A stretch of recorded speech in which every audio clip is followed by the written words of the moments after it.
How's it going, everyone, and welcome to another Counterside video. Apologies in advance, this is going to be a bit late. I have some traveling plans this upcoming weekend, so I'm been a bit busy with that. So it's coming up a little late, but all the same, it's here, sort of on time.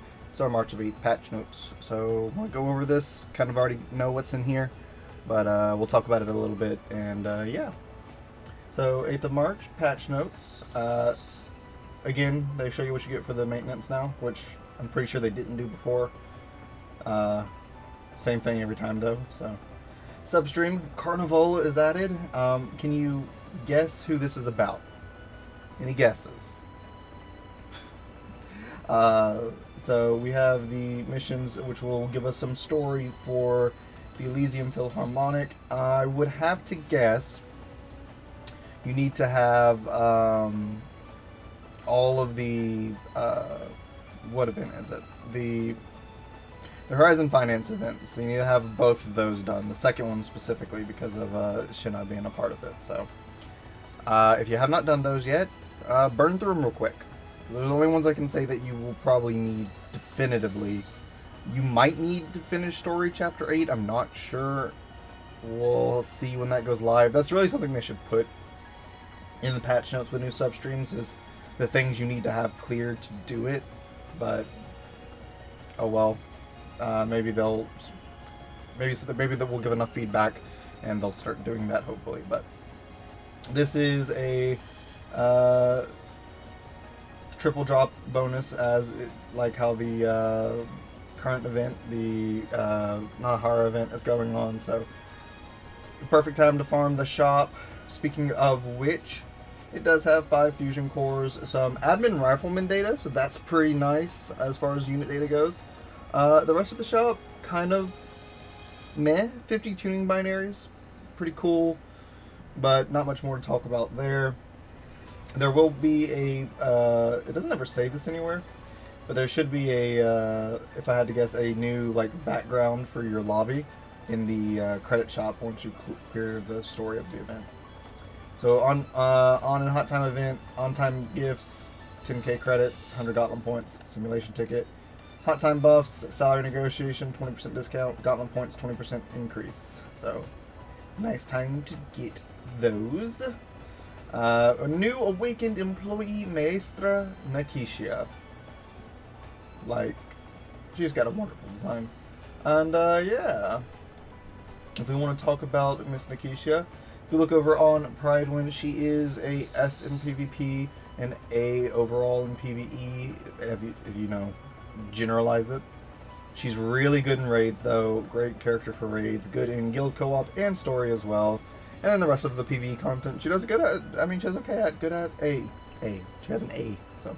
But she does really well in PvP as well. Ironically, from what I understand, if you kind of read through all that, is it's not even necessarily with her team. It's just she's good in PvP, but is massive damage amplification during ultimate, nearly unstoppable when paired with units from the faction install units like Grimory and Rafaela, and map wide skill seal.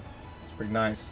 Debuffs can be avoided by redeploying, and the highest base cost in the game, because she is a 7 cost, our first 7 cost employee. So if she ever hits a ban, you're basically not using her, so kind of hurts. But I would say if you like Maestra Nakishia, definitely summon for her. She's a solid unit. I have nothing really negative to say or even try to dissuade anybody from summoning from her. I think she's a good unit. I think she's worth summoning for if you like her. For me, and the thing that I'm really debating on is just that I know the awakens that are coming next, and they kind of mean more to me. So I don't think I'm going to go really heavily in on her banner. I might give her 1 or 2 summons, but that's probably going to be it. But again, that's just me. That's just what I'm doing. I don't think I'm going in hard, so don't expect any kind of summoning video from me. But if I get lucky, keep an eye on my Twitter or on the community page. I'll post something if I get her. So, and if we continue with the patch notes, Again, her model in game. This is just awesome. Like, I love like the idol of just conducting, and then all the instruments that make up her, whatever you want to call this behind her. The normal new awakened character missions, and the new counterpass. Moors is being added. So I don't think Moors was a counterpass in the other versions. She might have been. I just don't remember. But Moors, pretty decent in PvP with an A, but kind of lackluster in the other areas, a B. She does do okay in relic dungeons and die 45 to 50. Otherwise, just standing at a B. And I've said this before, B does not mean bad. It just means, you know, there are better options, right? Still good, still usable, still not a bad get. Pros can tank pretty well. Passive 20% damage resistance helps. Damage amplification, always love damage amplification. Being a CO receives more healing from Carmen, which is just nice. Countered by healing reflux, which, yeah. 0 base evasion, also kind of, yeah, okay. High cost for what she offers unless she manages to stack her passive. So, a decent unit, nothing stand out. If this were like summoning, I don't think I could tell anybody to summon for Moors. Like, I don't think I could quite feel confident telling you to summon for Moors. But being a counterpass, I'd say, heck yeah, solid counterpass character to get, and grab the counterpass. So, I can promise you I will be picking it up. So new and returning employee recruitments, and they just kind of lumped awakened and regular employees here. But Elysium, Awakened Elysium's rerunning right now, or will be rerunning. So, a chance to pick her up if you don't have her. Very nice. I already have her. Love her to death. Great character. And our new units. We have 2 new supporters this week. First up is Revenant. We'll pull her up over here. A good supporter, especially, you know, in PvP. Not so great in Dive and Relic, but in everywhere else she does pretty good. Danger Close in A, S in Raids and Co-op, SS, Shadow Palace, Story, double S for PvP. Just a good supporter to have. She has great buffs for soldiers. If you want to use a soldier team, she's a must-have. So I want to throw some blue tickets at her. I don't have a lot. And then, yeah, she would be much better if she buffed all soldiers, just not just multi-unit ones. So that is unfortunate. But, I mean, a lot of your soldiers are multi-unit, so it's understandable.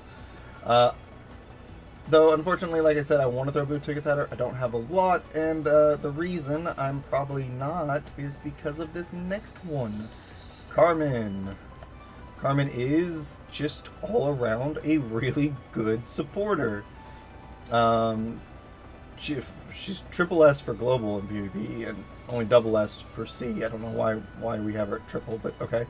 And then it's either an A or an S and everything else. Super nice. Instant healing on special, nice synergy with other COs and Maestra. Debuff removal and immunity on special can be pretty clutch. Super high attack range and high base evasion allow her to survive in the battlefield. Annoying map-wide hit stun on ult. She does have the cons of moving super slowly. Her special heals targets near the explosion, so usually on the front line will be healed. Countered by Buffalock, ult can still be refluxed. Worth keeping in mind, but overall, especially in terms of PvE, a very solid supporter to pick up.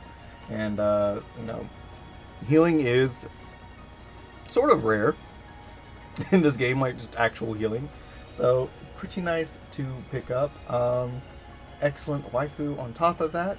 So, the, like, very few blue tickets I have will go to Carmen first, and, you know, if somehow I get insanely lucky, maybe I'll throw some at Revenant as well. But those are the 2 new characters on top of Maestra and Akeisha coming, and both of them are great units, great gets, so you just take your pick of which one you want to go for. If you can only pick one, if you can go for both, I definitely understand going for both.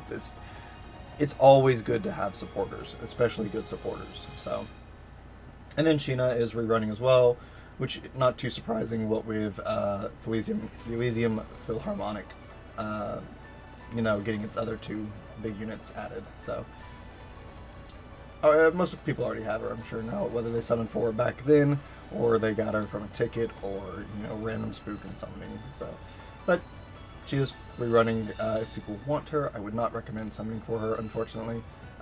If you have an SSR like Selector, grab her that way if you want her, or maybe even just hope to get spooked, because maybe not worth summoning. And then rearmament, Han Sorum. I don't have like a character page pulled up for her. She is okay. I think the rank was like A, so pretty decent rearm. And with SRs, you know, SRs are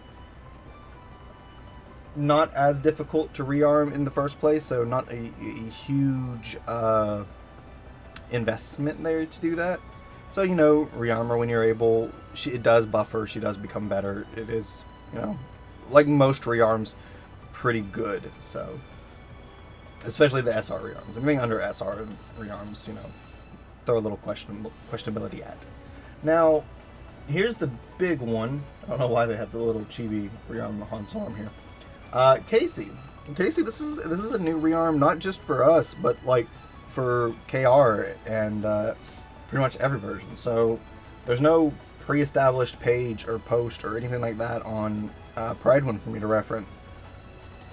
All I could do is look at her skills here. I read through them, and what I can say is basically Casey was already a okay unit, like kind of a niche unit in what she did, but didn't really stand out, especially in the great competition that defenders have. What I can say though with this rearm after reading through it is it made her already what's the word, like I guess her already decent design, and just, you know, polished it up, made it a little better. She looks pretty good now. Looks like she might be an okay defender to use. It seems like she might, you know, you might have a reason to use a rearmed Casey in place of some of your other low-cost defenders, and that's a good thing. So I think overall her rearm is pretty good. Though I would encourage waiting for people who are better at the number crunching and better at the testing process over at Pridewin or elsewhere to get their hands on her and see how she plays. I will be waiting to see because, you know, 110 unit is a little bit of an investment. I don't know that I want to throw that investment at Casey without some certainty or assurance that she's actually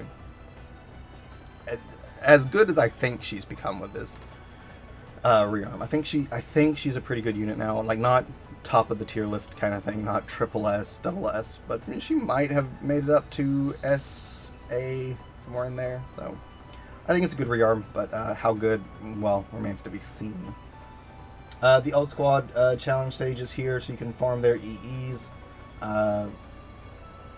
Understandable if you want to do that. If you don't want to use gold bins on Sobin or Xiao Lin, keep wanting to say Xin Lin, Xiao Lin, then now is the time to do it. Farm for those right there. No wanting that on a crit damage or attack, and wanting this on attack speed or attack. So I have both. I have this at crit damage and I have this at attack speed myself. I don't think using binaries, set binaries on EEs is a bad idea, because it is random which ones you get. So if you don't want to face the randomness of crafting, you can, you know, just use some set binaries on the ones you get from the counter cases. But if you don't want to use the set binaries, or you're running really low on those, or you're limited on those, or whatever, or you have the extra materials and you don't mind crafting extras, then yeah, craft them. It's definitely better than using set binaries. So here they all are, all four of them. The two for Xiaolin and Kim Sobin are clearly the best, like some of the best EEs in the game, so very worth. And the other two here for Yujin and Xiaoyun are also decent. Like almost every EE is decent. Almost every EE is decent, though. They're decent.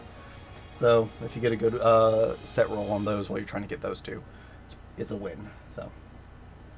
And with that, the Yamato no Orochi, Hayame Kanade, and Carlota Martinez are all added into the Recruit on Demand pool, so you can always be spooked by them at any point now.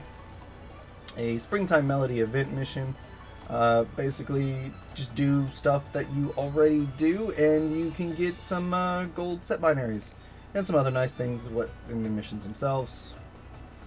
And then a new punch-in, Springtime Melody. Nothing super outstanding. The 100 ship material here, pretty nice, personally, because I feel like I'm always running low on that. Some fusion cores, always love to see it. Credits and core selectors, it looks like. So, pretty nice stuff there. There's some improvement and changes and some bug fixes. Feel free to pause and look over that if you want. Nothing really worth pointing out, I don't think. So, nothing big there. So yeah, that's the patch notes. Real quick, we'll run back to the top and we will check out the shops, which I don't think there's anything particularly noteworthy here. Typical Awaken stuff. Cool. And polymer gear selection. Cool. That's it. Okay. And nothing really noteworthy in the shop. But that'll be the 8th of March patch notes. Big thing, new substream, Carnival. We get to learn the Elysium Philharmonic story. Learn about Mace, Nikisha, Sheena, Carmen, all the rest of them. And probably the others that aren't in the game yet, because I think there's 1 or 2 more units that are still to come. And then Maestra Nikisha is here. So if you've been waiting for her, if you plan to summon, best of luck to you. Like I said, no summoning video from me. I wish you the best. Hope you're able to get her.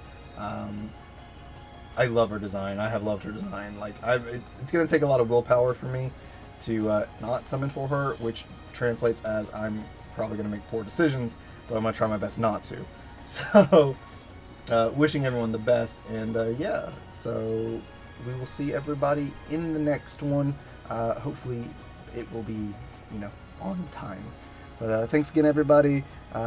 See y'all in the next one. Like if you enjoyed, subscribe for more Counterside, and yeah, peace.